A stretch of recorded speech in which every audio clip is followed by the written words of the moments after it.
Hey guys, tonight we drift into the humid dawn of an island world where time moves on the rhythm of tides and paddles.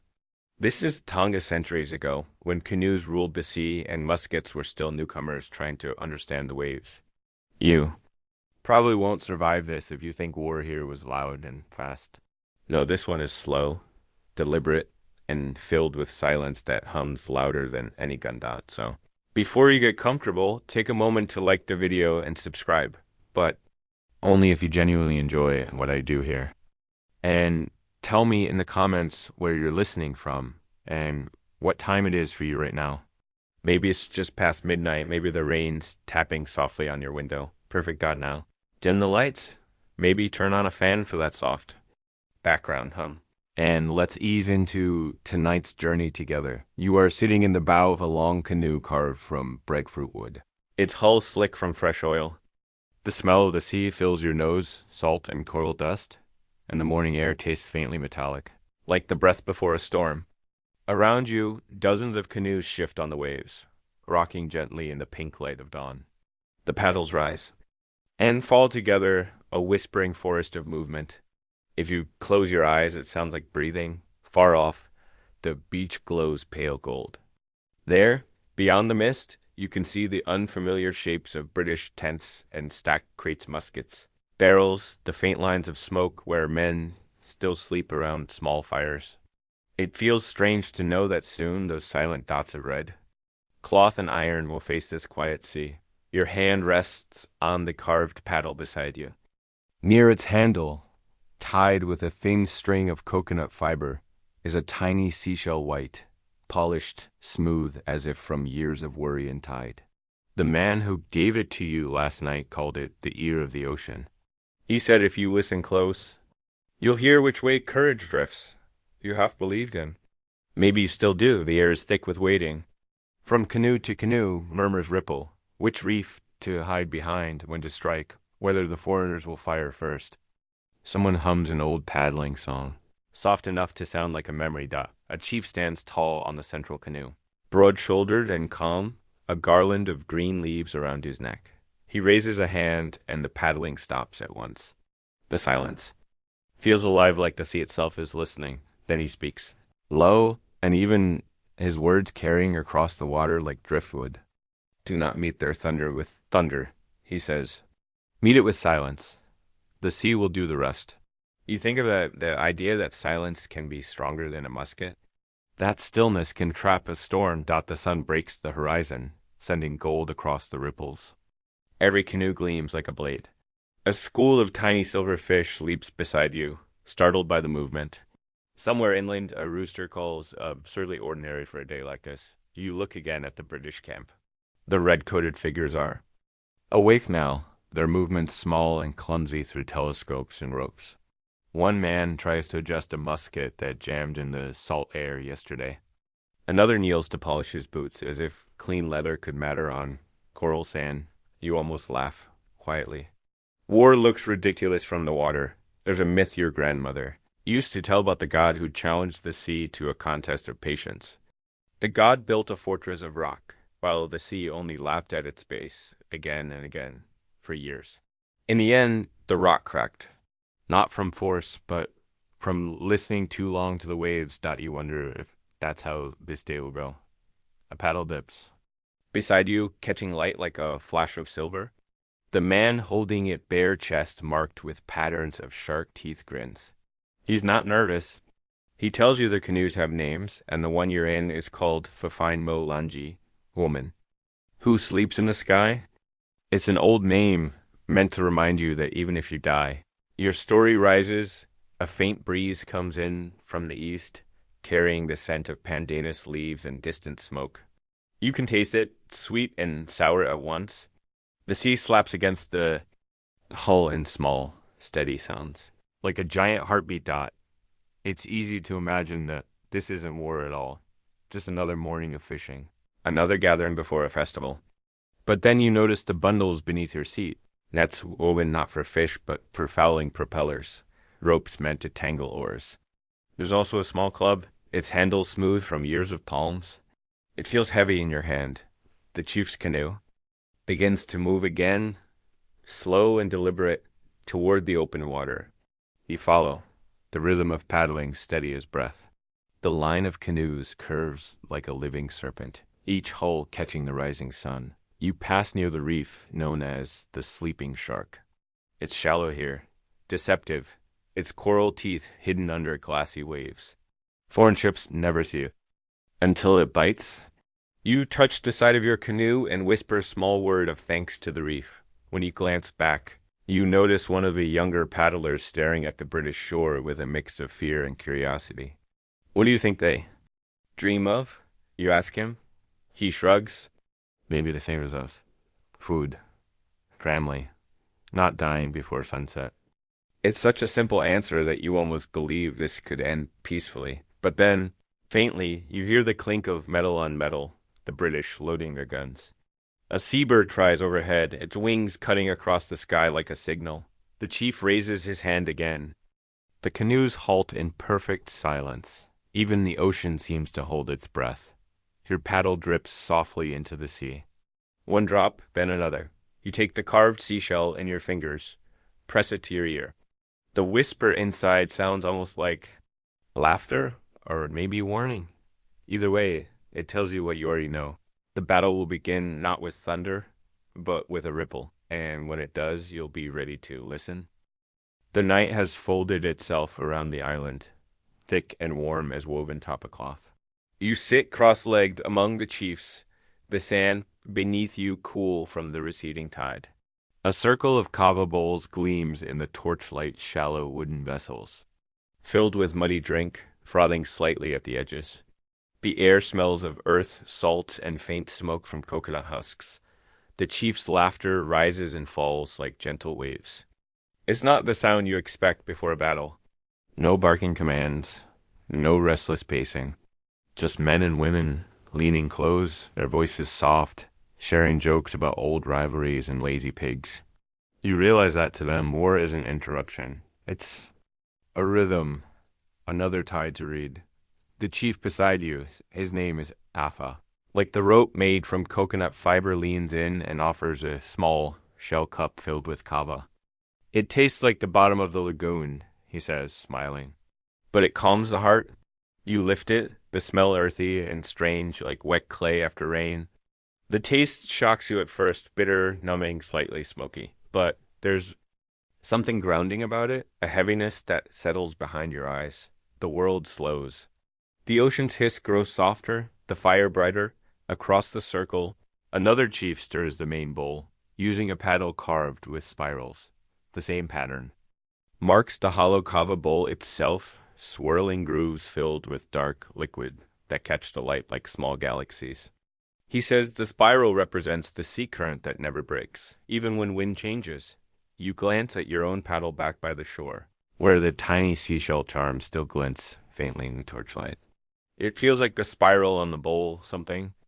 Small holding the promise of motion, Afa begins to speak again, and the circle quiets. We have seen iron that spits smoke, he says, but it grows silent when the sea speaks. Murmurs of agreement ripple outward. Someone chuckles, muttering that even gods can't load a musket when they're seasick. You laugh softly. The chiefs smile at you, the outsider, but not. You've paddled among them long enough to earn a place here, at least for tonight. One woman, the eldest among them, her hair white as foam, leans forward, eyes bright. The tide turns just before sunrise, she says. The coral ridge will open its mouth. The current will carry the canoes north before the foreigners can reload. Her voice is sure, the tone of one who speaks to both gods and geography. She traces a line in the sand, marking reefs and shallows with her finger. Here, she says, we draw them in. She presses her thumb into the sand, creating a small hollow. Here we leave them. The fire crackles. Somewhere beyond the dunes, you hear the faint crash of waves against coral, steady as a drumbeat. The chiefs pass the kava bowl again. The liquid looks dull and heavy now, but no one refuses. It's more than drink, it's memory, a link to every night like this that's come before. Someone begins a story about the old days, when battles were decided not by bullets but by cleverness. There was once a fisherman, he says, Who challenged a shark to a race? The fisherman paddled, backward, pretending fear, and the shark chased him until it ran itself onto the reef. The circle erupts in laughter. A brave fool, Alpha says, wiping his eyes. That's the kind of courage we need. You sip the last of your kava. The numbness spreads, softening the edges of your thoughts. The firelight dances on faces. On the glossy wood of paddles stacked nearby. On the spiral bowl between you all. For a moment, you let yourself imagine what tomorrow might look like. Hundreds of canoes slicing through dawn fog. Coral shining beneath. Muskets flashing once. Twice, then silence. The foreigners confused by the reefs, their shots swallowed by the sea. But then a thought intrudes, small, persistent. What if the British never fire at all? What if they're as uncertain as you? Historians will later debate this, whether the battle began from fear, misunderstanding, or the twitch of a single hand. A gust of warm wind sends sparks from the fire swirling up into the black sky. They drift like fireflies vanishing into the humid dark. The woman with the white hair hums softly, a tune older than the canoes themselves. It's not a war song. It's a lullaby the kind mothers sing when storms rattle the thatch roofs. The sound wraps around you like a blanket. You think of the people inland, asleep in their huts, trusting the sea to defend them. You imagine, just for a heartbeat, a version of tomorrow where the canoes never launch, where everyone simply wakes, fishes, and forgets this night. But that's not how history moves. The tide doesn't pause when it's almost full. Alpha dips his hand into the kava bowl and flicks a few drops into the sand. For those who will not see the next moon, he murmurs. No one repeats him, but every head bows slightly. The bowl empties, then is refilled. Torches burn lower. The laughter fades to murmurs, then silence. You stand, legs tingling, and step away toward the water's edge. The surf glows faintly under the stars, each ripple edged in silver. You crouch and let the cool water run through your fingers. Somewhere behind you, a drum sounds one beat, then another. A signal, soft but certain. Tomorrow waits beyond the horizon, patient as the sea. You look once more at the spiral carved. Into the kava bowl, at the shell tied to your paddle, at the stars reflected in the tide. You realize that these small things, the swirl of water, the hum of a lullaby, the bitter taste of kava will outlast the sound of any musket dot. And then, quietly, you return to your canoe, ready to meet the dawn when it comes. The dawn breaks lazy and wide, spilling pale gold over the harbor. You sit at the edge of the lagoon, a strip of driftwood beneath you, watching as smoke curls from the foreign ships anchored offshore. The smell is strange burnt tar, wet canvas, and a ghost of gunpowder that the wind carries straight into your nostrils. It stings a little. The ships themselves are hulking silhouettes, their masts stabbing at the morning sky. Someone nearby mutters that they look like trees that forgot how to sway. The men aboard them shout in clipped, musical English, the sounds bouncing oddly across the water. You catch fragments, powder, sail, recoil, but they might as well be bird calls that you can see one of the sailors through your spyglass, a young man with sunburned cheeks, trying to light a damp pipe. He curses softly as the match fizzles out. The image is small, but you feel something like sympathy. He's far from home too, probably missing his bread and beer, wondering why the ocean smells different here. Behind you, the camp is alive with motion. Traders and missionaries bustle about, their tents pitched awkwardly in the sand. A few British officers' faces already gleaming with sweat argue over maps that the wind keeps threatening to steal. One of them points at the reef and says, "We'll stay clear of that monster's jaw." Another laughs, though it's the nervous kind of laughter that only men with too many buttons wear. You wander closer, pretending not to listen. Their words drift to you on the breeze. Something about teaching the islanders order. Something about muskets as gifts, and something softer, uneasy. They move like ghosts out there. Nearby, a missionary in a frayed linen coat writes feverishly in his notebook, squinting through wire-rimmed spectacles. His beard is thin and patchy, his ink nearly gone. You catch a glimpse of his writing. The natives appear calm, yet their silence is unsettling. Perhaps it is the mark of noble simplicity. You almost laugh. If silence is simplicity, the sea must be the world's greatest fool. The missionary looks up suddenly and offers you a nervous smile. You understand some English, don't you? He asks. His voice is kind, in a tired sort of way. You nod, a little. Then you might tell your friends, he says carefully, that the Lord desires peace. You consider that for a moment? Our Lord is the ocean, you replied gently. He also desires peace. He just doesn't get it very often. The man blinks, uncertain whether to laugh or write it down. In the end, he does both. You see him scribble something metaphoric theology among the South Pacific tribes before the ink smears in the humidity. He shakes the notebook in. Frustration? The smell of damp paper and mold that mingles with the salt air. You hand him a piece of dried pandanus leaf to use as a fan, and he thanks you, bowing slightly. It's strange how kindness fits so easily even between would-be enemies as you step away. You notice a trader nearby examining a musket. It's heavy and black, the metal catching light like dull silver. He wipes the barrel with his sleeve and gestures toward your carved paddle, which leans in the sand. Trade? He asks, hopeful. You shake your head, but curiosity wins. What's it worth? More than wood, he says. This is England's thunder. You run your fingers along the musket's stock. It's cold, foreign, heavy. You imagine it fired? In the humid air flash, bang smoke curling uselessly as the powder dampens. Your thunder doesn't like rain, you say. He frowns, half understanding. Then he sighs and offers something else instead. A small brass cartridge, dull and empty. No powder inside. You accept it not as a weapon, but as a curiosity, and in return hand him a woven fan made from palm fibers. When he looks disappointed, you tell him this fan brings more peace than your thunder. He doesn't argue. You slip the cartridge into your belt pouch beside a tiny coral bead. The contrast metal and reef feels almost poetic. Someday, perhaps, archaeologists will dig them up together and wonder what kind of story they tell dock on the beach. The missionary is still writing, the notebook now blotched with sweat. You catch one line before he closes it. The people of Tonga prepare for battle with laughter and song, a paradox of serenity. It's not wrong, but it's incomplete. He doesn't know that the laughter is armor. He doesn't know that serenity here is sharper than any blade.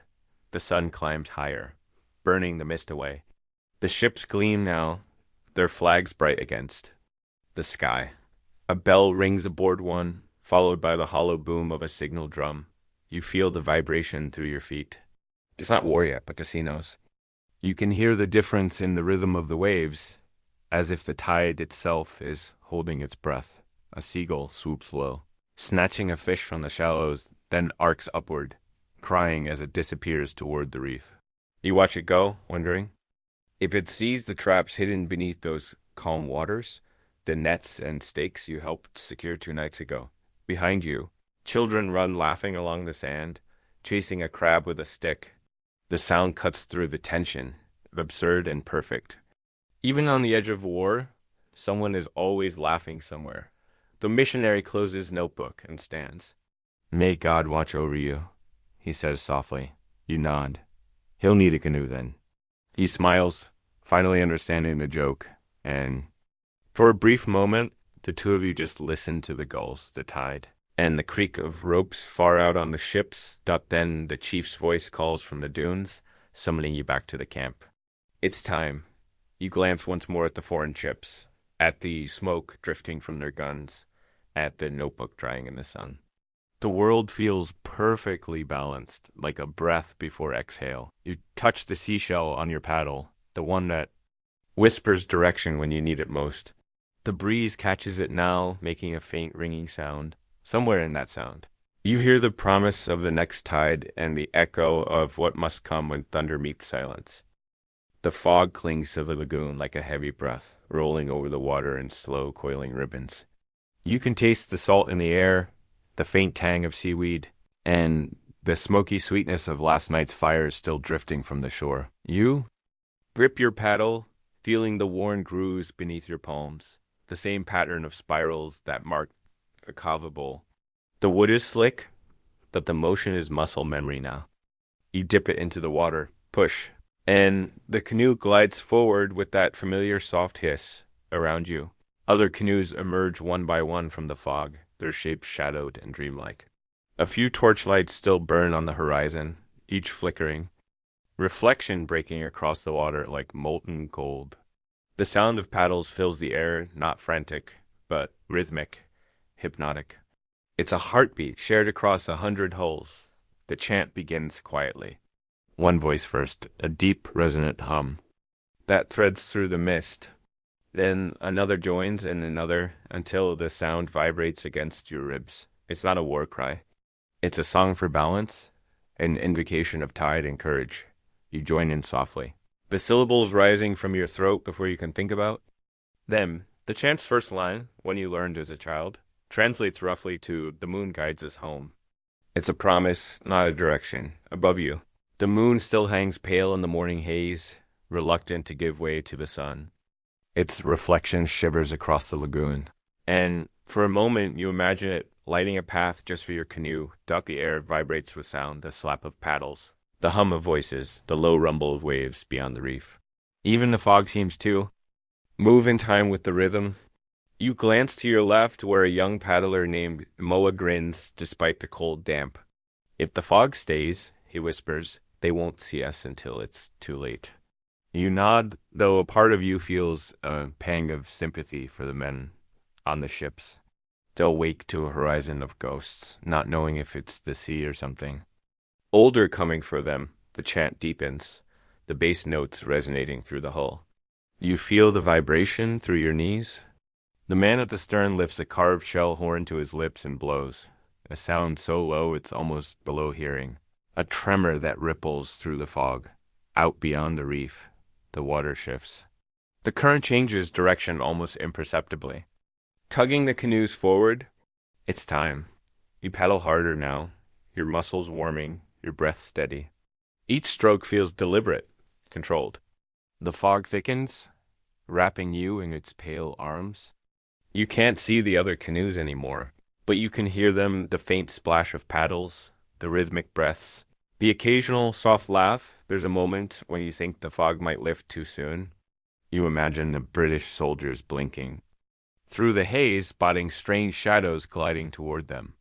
You picture the sudden panic, the frantic shouts, the spark of gunfire through mist. But the fog holds. It's a patient ally. You pass close to the coral ridge, the one called the Sleeping Shark. You can hear the faint fizz of bubbles rising from the reef below, smell the faint mineral scent of limestone. The water here grows shallower, warmer, whispering warnings against the hull. You steer wide. Moa hums beside you, improvising verses. To the chant, something about the coral lending its teeth to the sea. It's nonsense, but comforting nonsense. A heron glides overhead, its wings silent against the fog. Its reflection slips across your paddle, there for a heartbeat before dissolving. You remember something the missionary said yesterday, that the ocean felt alive, as if it understood words. You thought him naive then. But now, moving through this dense mist, feeling the current breathe beneath your canoe, you almost agree. A faint sound carries from the direction of the ships, a bell, then a cough of gunfire. The musket's echo comes muffled, distant. Someone on deck must have fired by accident. You smile despite yourself. It's a nervous world this morning. You reach into the pouch at your side and touch the small brass cartridge you took in trade. Cold, smooth, hollow. Its metal hums faintly with the rhythm of the canoe. A reminder that both sides of this strange meeting rely on tools that can fail. Ahead, the chant stops. Silence falls like a curtain. You can feel everyone holding breath at once. The fog thickens again, almost opaque now. Until the world shrinks to the sound of water against wood, you could be anywhere adrift between centuries, lost in the breath of the sea. Then, quietly, a whisper from one of the canoes. "Wait for the gulls." You look up. Through a thinning slit of fog, you see three white gulls circling low, calling sharply. That's the signal. The current is right. The tide ready. The chief's canoe glides ahead, barely visible. You can make out the curve of his shoulders, the shimmer of his garland. He raises his paddle high, holds it for a moment, then lowers it slowly into the sea. That's it. The fleet moves as one. You dig your paddle in, and the canoe surges forward. The water is smooth, slick as oil. The fog hides you from the British, but also from each other. It feels both safe and lonely. Every few strokes, you hear a splash maybe. From another canoe, maybe from something beneath the surface. The reef groans faintly as the tide pulls across it. You think of the chance line again. The moon guides us home. You glance up, and though the sun is climbing now, a pale moon still lingers behind the clouds. It feels like it's watching Moe. Whispers, "If we survive this, I'll carve its shape on my paddle." You grin. "If we survive this, I'll hold you to that." He laughs quietly, the sound swallowed by the fog. The faintest breeze brushes your cheek, carrying with it the scent of salt and burnt powder. You know the ships are close now. Maybe 100 strokes away. Your heart beats steady, matching the rhythm of the sea. Each pulse feels like it belongs to something larger. You look down at your paddle one last time, the seashell charm tied near its handle, and realize you're not afraid. The fog has taken fear too. The horizon hums with silence, thick enough to lean on. The canoes move like shadows, invisible, inevitable, and somewhere ahead, beyond the veil of mist, the first true sound of battle waits still sleeping, for just one more breath. The fog thins just enough for the reef to appear jagged, pale, glinting like old bone beneath the surface. You feel it before you see it, a subtle drag against the paddle, a faint hiss as the coral brushes the underside of the hull. The tide is dropping faster than expected. That means the trap is almost ready. You kneel, peering over the edge. The coral ridge curves like the back of a sleeping beast, its spines dotted with seaweed and tiny blue fish. The locals call this place Mako Mo, the sleeping shark, because when the current turns, the water above it ripples as though something immense is breathing below. The chief's canoe halts ahead of you. He raises one hand, a slow, deliberate motion. Every canoe stops. The sound of paddles fades until only the sea remains. You listen, and beneath the soft slap of waves, there's another sound faint clicks, like a chorus of whispering shells. The coral itself seems to be talking. You and Moa begin to uncoil the nets hidden beneath the seat. Thick fiber ropes, heavy with knots and carved floats. They smell of salt, smoke, and old work. The plan is simple. Stretch the nets between canoes. Sink them across the narrow channel, and let the current drag them tight. Any ship that pushes through will snag and stall, its hull caught in the coral's teeth. You lean over the side, hands deep in the cool water, securing one end of the net to a jagged rock just below the surface. The coral's texture surprises. You're rough, almost glassy. It scrapes your fingers, but you keep working. The sea hums against your skin, alive with motion. When you glance up, you see the British ships just beyond the haze. They're turning slowly, repositioning to face the lagoon. The sailors look small and uncertain, their voices too faint to catch. You imagine them watching the fog and wondering why the sea suddenly feels tighter beneath their hulls. A gull swoops low, crying sharply. It startles you, and Moa laughs. "That's the reef's messenger," he says. "It tells us when the trap is smiling." You smile back, though your stomach flutters with nerves. The ropes tighten as the current catches them, humming faintly. Like a string of an instrument, beneath you, the coral glows faintly green in the sunlight filtering through the fog. Tiny bubbles rise from cracks between its ridges, oxygen released by the reef itself. You remember hearing from a fisherman once that reefs breathe more deeply on battle days. You never asked what he meant. The chief signals again. A few men slip into the water, silent as shadows, checking the placement of the nets. Their heads bob briefly above the surface, dark against the bright water. You see one of them grin before diving again, his hair streaming like seaweed. Then, from the direction of the ships, comes the faint boom of a cannon test. The sound rolls over the lagoon, bouncing off the cliffs and coral. The water trembles beneath you, the nets vibrating in sympathy. You flinch, not from fear, but from surprise. The sea doesn't like sudden noise. Even the gulls scatter. But then the sound fades, leaving only ripples and an odd stillness. Just showing off, Moa mutters. You chuckle. Let them. The reef isn't impressed. The coral glows again, brighter now as the sunlight strengthens. The shallows sparkle, like glass. The British ships are moving slowly, awkwardly toward the lagoon entrance. You can almost feel their weight pushing against the tide. You whisper a small prayer to the reef. Sleep well, but not too deeply. It's strange how gentle everything feels. The sea laps against the hull like a cat brushing your leg. A warm wind slides across your back, carrying the faint scent of pandanus and roasted breadfruit from the shore. Somewhere inland, someone is still cooking breakfast, as if today were ordinary. You glance toward the nearest canoe, where an older warrior ties the last knot of the net. His paddle rests across his knees, carved with the same spiral pattern you saw on the kava bowl. He catches your eye and nods. All ready, he mouths. You nod back. The chief raises both arms this time. The canoes drift backwards, slow and steady, to their waiting positions behind the reef. The nets tighten one final time, the ropes creaking faintly. The sleeping shark has closed its mouth. Now the moon looks peaceful again, too peaceful. The water gleams pale turquoise, the coral invisible. Beneath, a sailor on one of the ships might think it's safe. That's the beauty of it. The danger hides beneath stillness. You sit quietly, paddle across your lap, and feel the faint tug of current against the hull.